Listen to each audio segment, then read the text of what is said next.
नमस्कार। जब हम कला की बात करते हैं तो हमारे दिमाग में सिर्फ रंग या लकीरें नहीं आनी चाहिए। ये उससे कहीं ज्यादा है।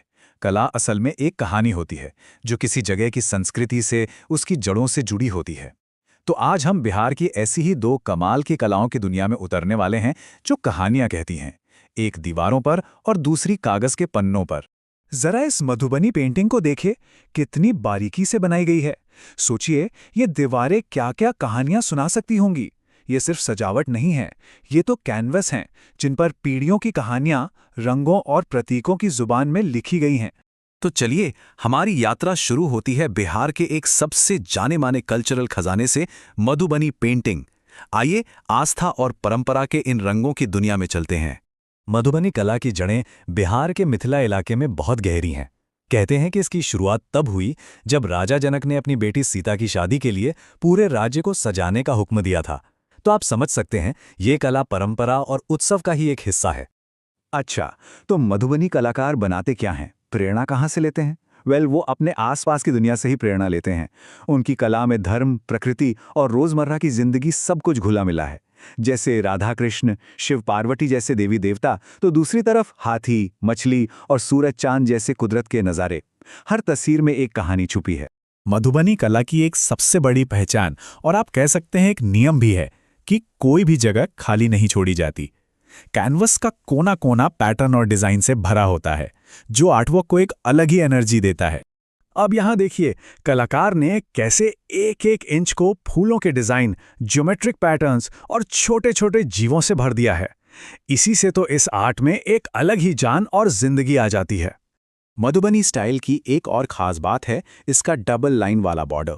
ये एक बहुत ही सिंपल लेकिन दमदार तरीका है पेंटिंग को फ्रेम करने का, और ये इस आर्ट का एक सिग्नेचर स्टाइल बन गया है। अगर हम इसके पारंपरिक तरीके की बात करें, तो मधुबनी कला को घर की महिलाएं बनाती थीं। वो अपनी उंगलियों से, टहनियों से या फिर बांस के ब्रश से दीवारों और आंगनों पर चित्र बनाती थीं। और रंग भी बिल्कुल नेचुरल होते थे। फूलों, पत्तियों से बनाए जाते थे। चावल के पेस्ट का इस्तेमाल होता था। सही मायनों में ये एक जमीन से जुड़ी कला है। तो चलिए, अब मिथिला से निकलकर बिहार के ही एक और इलाके की तरफ चलते हैं, एक बिल्कुल अलग कला को देखने।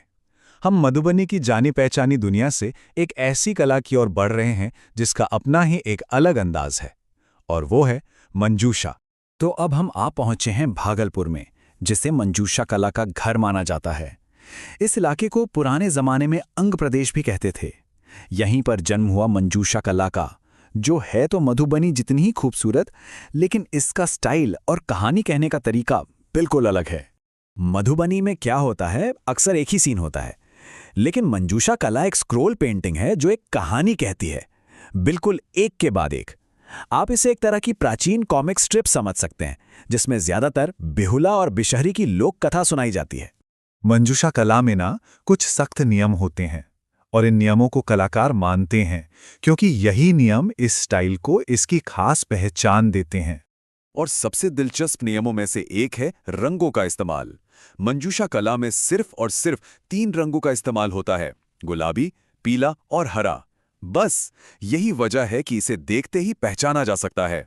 ये मधुबनी के चटकीले रंगों से बिल्कुल अलग है। एक और बड़ा नियम है इंसानी चेहरों को बनाने का।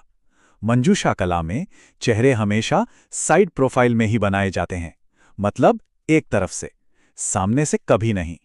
ये स्टाइल भी इसकी एक खास पहचान है। तो ठीक है, हमने मधुबनी और मंजूषा दोनों को देख लिया। अब चलिए दोनों को एक साथ रख कर देखते हैं, आमने सामने। इससे हमें दोनों की खासियतें और अच्छे से समझ में आएंगी। तो देखिए, मंजूषा है अंग प्रदेश की कला और मधुबनी है मिथिला की। मंजूषा में सिर्फ 3 रंग इस्तेमाल होते हैं: गुलाबी, पीला, हरा, जबकि मधुबनी में कई तरह के चटकीले रंग होते हैं। और सबसे बड़ा फर्क, मंजूषा कहानी सुनाती है, एक पूरी की पूरी कथा, जबकि मधुबनी का फोकस ज्यादातर धर्म और डिजाइन पर होता है, जो से ज्यादा सजावटी बनाता है। तो सवाल ये उठता है कि क्या ये सदियों पुरानी कला आज की दुनिया में भी उतनी ही मायने रखती है? जवाब है, बिल्कुल रखती है। चलिए देखते हैं कि ये परंपराएं आज के जमाने में कैसे जी रही हैं, कैसे नए कैनवस और नए दर्शक ढूंढ रही हैं। मधुबनी कला अब सिर्फ गांव की दीवारों तक सीमित नहीं है, अब यह हमें रेलवे स्टेशनों पर दिखती है, और तो और संपर्क क्रांति एक्सप्रेस जैसी पूरी की पूरी ट्रेन पर बनी हुई है, जो बिहार के सांस्कृतिक विरासत को पूरे देश में लेकर जा रही है। ये परंपरा का एक चलता फिरता उत्सव है। तो आखिर में हम ये कह सकते हैं कि मधुबनी और मंजूषा सिर्फ खूबसूरत तस्वीरें नहीं हैं।